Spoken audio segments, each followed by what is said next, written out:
कहने को आया हूँ कि अगले महीने से खोली का भाड़ा डबल देना। अकेली लड़कियों को कोई नहीं खोली देता, नहीं दे सकती तो खोली खाली कर दो। ये तो सब कल बात नहीं हो पाई। अब नौकरी जी से बात फाइनल हुई, अभी तो हमारे सर पे बहुत घंटे वहाँ काम नहीं कर पाऊंगी, मुझसे नहीं होगा। मैं कहाँ जाऊंगी, मैं कहाँ जाऊंगी, मैं वालों पे बोझ नहीं बनूंगी। अनुपमा के आने वाले एपिसोड होने वाले हैं धमाकेदार। जी हाँ दोस्तों, आने वाले एपिसोड में आप देखेंगे कि राही प्रेम से कहती है कि मैं वापस मुंबई कभी नहीं जाऊंगी। प्रेम कहता है क्यों, तुम्हारा तो वहाँ सपना है, तुम क्यों नहीं जाओगी। उधर वो कहती नहीं बस अब मैं यहीं रहूँगी। उधर वो कहती है कि जो समझ जाती है कि ये कुछ हुआ है क्या मुंबई में, तुम क्यों नहीं जाना चाहती।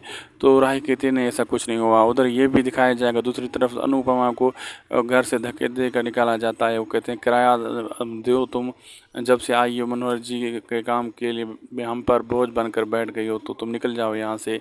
वो कहती है नहीं मैं वापस दूँगी। फिर वो मुंबई वापस चली जाती है अनुपमा। और आगे देखना मज़ेदार होगा।